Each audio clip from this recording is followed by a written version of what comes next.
নমস্কাৰ, আজি আপোনালোকৰ বাবে লৈ আহিছোঁ ড্ৰাই ফ্ৰুটছৰ এটা পোলাও আৰু এটা চিকেন গ্ৰেভি লগতে চাটনি। চিকেন গ্ৰেভি বনাবৰ বাবে মই দুডোখৰমান আলু ডাঙৰ ডাঙৰকৈ কাটি লৈছিলোঁ আৰু এইবাৰ কেৰাহীত তেল গৰম কৰি মই আলুখিনি প্ৰথমতে ফ্ৰাই হ'বলৈ দি লৈছোঁ। এতিয়া মই আলুখিনি দি দিছোঁ আৰু আলুখিনি দিয়াৰ পিছত মই ইয়াত ঢাকন দি দিছোঁ। অলপ দেৰি পিছত ঢাকনখন এৰুৱাই মই তাতে অলপমান নিমখ দি দিছোঁ। নিমখ দিলে আলুখিনি সোনকালে ফ্ৰাই হোৱাত সহায় হয়। আৰু এইবাৰ মই ভালদৰে লৰাই পুনৰবাৰ ঢাকন দি আলুখিনি ফ্ৰাই হ'বলৈ এৰি দিছোঁ। এয়া দেখিছেনে, আলুখিনি প্ৰায় ফ্ৰাই হৈ গ'ল, ৰঙচুৱা হৈ গ'ল আৰু প্ৰায়ে সিজি গৈছে, মানে 80-90% মই সিজায়ে লৈছিলোঁ আলুখিনি। এনে কৰিলে মাংসখিনি আলুখিনি দিলে বেছি দিগদাৰ নহয় আৰু। এইফালে মই কেৰাহীত পুনৰ মাংস ভাজিবৰ বাবে তেল দি লৈছোঁ আৰু ইয়াতে মই পিঁয়াজ দি লৈছোঁ আৰু পিঁয়াজৰ লগতে মই আদা, নহৰু আৰু জালুক বটাও অলপ দিম। পিঁয়াজৰ কেঁচা গোন্ধটো যোৱালৈকে মই পিঁয়াজখিনি ভাজি লৈছোঁ আৰু তাৰ পাছতে মই আদা, নহৰু আৰু জালুক বটাখিনি তাতে দি দিছোঁ। এইবাৰ মই পিঁয়াজ, আদা, নহৰুৰ পেষ্ট গোটেইখিনি ৰঙচুৱা হোৱালৈকে ভাজিম। ইয়াৰ পাছতে মই মেৰিনেটেড মাংসখিনি এড কৰিম আৰু মেৰিনেট কৰোঁতে মাংসখিনি মই আপোনালোকক এইবাৰ দেখুওৱা নাই। এজ ইউজুৱেল মই যেনেধৰণে মেৰিনেট কৰোঁ তেনেধৰণেই কৰিছোঁ, বিশেষ একো দিয়া নাই। মছলা, মিঠাতেল এনেদৰে মই হালধি, নিমখ সকলো দি মেৰিনেট কৰি ৰাখি দিছিলোঁ 10 মিনিটৰ বাবে। দেখিছেনে, পিঁয়াজৰ কালাৰটো সলনি হৈছে আৰু মই এতিয়া ইয়াতে মাংসখিনি এড কৰিম। চাব যাতে বেছি ক'লা পৰি নাযায় পিঁয়াজবোৰ। দেখিছেনে, মাংসখিনি মই আগতীয়াকৈ মেৰিনেট কৰি ৰাখি দিছিলোঁ যিহেতু। এইবাৰ মই ভালদৰে মাংসখিনি লৰাই ল'ম আৰু সিজিবলৈ ৰাখি দিম।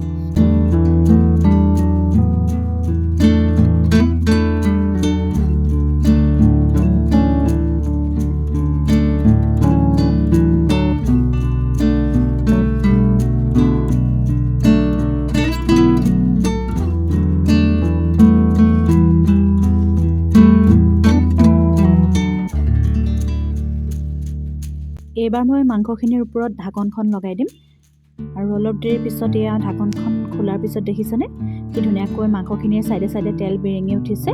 এইবাৰ মই ভালদৰে লৰাই ল'ম।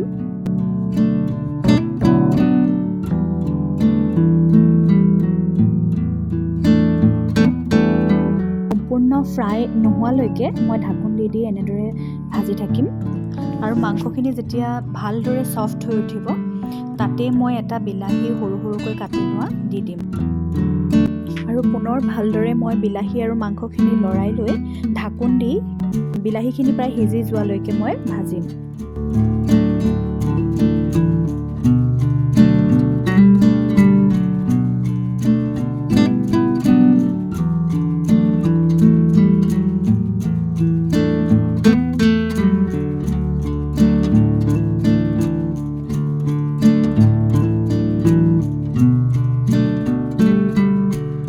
মাংসখিনি যিহেতু ভালদৰে সিজি গৈছে বিলাহীখিনিৰ সৈতে, এইবাৰ মই ভাজি ৰখা আলু কেইডোখৰ মাংসখিনিতে দি দিম আৰু আকৌ ভালদৰে এবাৰ লৰাই ল'ম।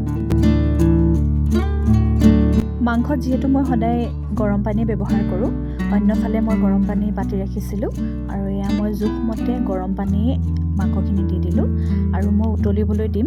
মই অকণমান গ্ৰেভি টেক্সাৰত ৰাখিম, সেয়েহে মই গেছৰ ফ্লেমটো হাই কৰি এতিয়া মাংসখিনি গ্ৰেভি হোৱালৈকে ঢাকোন নিদিয়াকৈ উতলাই ৰাখিম। দেখিছেনে, পানীবিলাক প্ৰায় শুহি তেনেকৈ কমি যাব আৰু মই গ্ৰেভি হোৱাৰ লগে লগে নমাই ৰাখিম। ধনিয়া দি দিছোঁ তাতে। ধনিয়া অলপমান দিলেই মাংসবোৰ খাই ভাল লাগে, গতিকে মই ধনিয়া প্ৰায়ে ব্যৱহাৰ কৰোঁ এনেকুৱা দিনত। প্ৰায় উতলি গ্ৰেভিখিনি মোৰ হৈ গৈছেগৈ, আলুও ভালদৰে সিজি গৈছে আৰু এইফালে মাংসও ধুনীয়াকৈ সিজি গৈছে।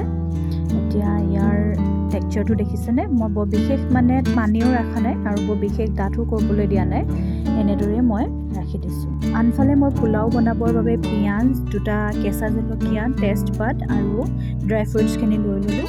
এইবাৰ এটা কুকাৰত মই ঘি দি লৈছোঁ। ঘি আন্দাজমতে আপোনালোকে দিব, মই অনুমানটো কৈ নিদিওঁ। আৰু মই এতিয়া ঘিখিনি গৰম হোৱাৰ লগে লগে তাতে 2টা তেজপাত দিছোঁ আৰু কাটি ৰখা কেঁচা জলকীয়া 2টা আৰু পিঁয়াজখিনি এইবাৰ মই কুকাৰটোত ভৰাই দিছোঁ। এইবাৰ মই ভালদৰে লৰাই ল'ম আৰু মই বিশেষ যিহেতু পোলাওখিনি ৰঙা হ'লে বেয়া পাওঁ, গতিকেলৈ অলপ দেৰি ভজাৰ পাছতে মই ইয়াতে ড্ৰাই ফ্ৰুটছখিনি এড কৰিম। এয়া দেখিছেনে, মই ভালদৰে অকণমান কেঁচা গোন্ধটো যোৱালৈ ভাজিছোঁ। তাৰপিছতে মই তাত ড্ৰাই ফ্ৰুটছখিনি দি দিছোঁ। এইবাৰ ড্ৰাই ফ্ৰুটছখিনি মই ভালদৰে লৰাই ল'ম, চাব যাতে ক'লা পৰি কালাৰটো বেয়া হৈ নাযায়। কিচমিচখিনি ভালদৰে ফুলি উঠাৰ লগে লগে আৰু কাজুখিনি অলপমান ৰঙচুৱা পৰাৰ লগে লগে মই তাত আন্দাজমতে দিম অলপমান নিমখ। আৰু যদি আপোনালোকে বিচাৰে পোলাওখিনি অকণমান ৰঙচুৱা কৰি খাবৰ বাবে, তেতিয়া আপোনালোকে যেতিয়া ভাজি থাকিব নিমখৰ লগতে আপোনালোকে অলপমান চেনিও দি দিব পাৰে। কিন্তু মই পোলাও কালাৰটো ইমান বেছি ৰঙা হোৱাটো নিবিচাৰোঁ, সেয়েহে মই চেনি প্ৰায় পিছতেই দিওঁ। কিন্তু আজি ভাবিলোঁ অলপ ৰঙচুৱাকৈ বনাই চাওঁ কেনেকুৱা হয়, সেয়েহে লগতেই দি দিছিলোঁ চেনি। আৰু এইবাৰ মই ভালদৰে মিশ্ৰণটো লৰাই লৈছোঁ আৰু চেনিখিনি সম্পূৰ্ণ গলি যোৱালৈ মই লৰাই থাকিম। মোৰ চেনিখিনি যিহেতু অৰ্গেনিক চেনি আছিল, সেয়েহে বৰ বেছি ৰঙা নহৈছিল পোলাওখিনি। এইবাৰ মই তিয়াই ৰখা চাউলখিনি কুকাৰত দি দিছিলোঁ। মই চাউলখিনি প্ৰায় আধা ঘণ্টা সময় তিয়াই ৰাখিছিলোঁ আৰু এইখিনি বাচমতি চাউল আছিল, আপোনালোকে বিচাৰিলে জহা চাউলো ব্যৱহাৰ কৰিব পাৰে। এইবাৰ চাউলখিনি দিয়াৰ পিছত মই ভালদৰে লৰাই লৈছোঁ। পোলাও দিবৰ বাবে মই গৰম মছলা, ডালচেনি, ইলাইচি, লং আৰু এটা ষ্টাৰ মছলা লৈছিলোঁ আৰু সকলোখিনি খুন্দি মই গৰম পানীত তিয়াই ৰাখিছিলোঁ। এনেদৰে কৰিলে গোন্ধটো খুব ধুনীয়া আহে। আৰু ভালদৰে তিয়াই অলপ দেৰি মই ৰাখি দিছিলোঁ। আৰু বনাই থাকোঁতেই মোৰ খাবলৈ মন গ'ল আকৌ জলফাই মানে সিদিনা বজাৰৰ পৰা কিনি আনিছিলোঁ আৰু খাই যে বহুদিনৰ মূৰত ইমান বেছি ভাল লাগিল নহয়, কি ক'ম মানে। এইবাৰ তিয়াই ৰখা গৰম মছলাখিনি মই কুকাৰত চাউলখিনিৰ সৈতে দি দিলোঁ। এইবাৰ মই পানী দিবৰ বাবে চাউলখিনি মাত্ৰ ঢাক খোৱাকৈ অকণমান পানী দিছিলোঁ, কিয়নো মই আগতে চাউলখিনি তিয়াই ৰাখিছিলোঁ। যদি তিয়াই নাৰাখে তেতিয়াহ'লে ভাত বনাবৰ বাবে যিমানখিনি পানী ব্যৱহাৰ কৰে কুকাৰত, সিমানেই দিব পাৰে। আৰু মই অকণমান যিহেতু তিয়াই ৰাখিছিলোঁ, গতিকে লৈ পেলাই ঢাক খোৱাকৈহে পানী ব্যৱহাৰ কৰিছোঁ। কুকাৰৰ এটা চিটি অহাৰ পাছতে মোৰ পোলাওখিনি ৰেডি হৈ গৈছে আৰু এইফালে মই প্লেটত উলিয়াই লৈছোঁ। চাওকচোন কিমান ধুনীয়া হৈছিল পোলাওখিনি এটা এটা। আনফালে মই এটা বাতিত মাংস আৰু মাংসৰ গ্ৰেভিখিনি উলিয়াই লৈছিলোঁ। ঘৰতে লগাই লোৱা দিনতে মই মচুন্দৰী ছিঙি আনি থৈছিলোঁ, তাকে মান ধনিয়া আৰু তেতেলীৰ সৈতে মই চাটনি বনাইছিলোঁ। যদি আপোনালোকে মচুন্দৰীৰ গোন্ধটো বেয়া পায়, তেতিয়াহ'লে আপোনালোকে তেতেলীৰ লগত খাই চাবচোন, খুব বেছি ভাল লাগে। হৈ গ'ল মোৰ তৈয়াৰ পোলাও আৰু মাংস। আজিলৈ আহিছোঁ, বাই বাই।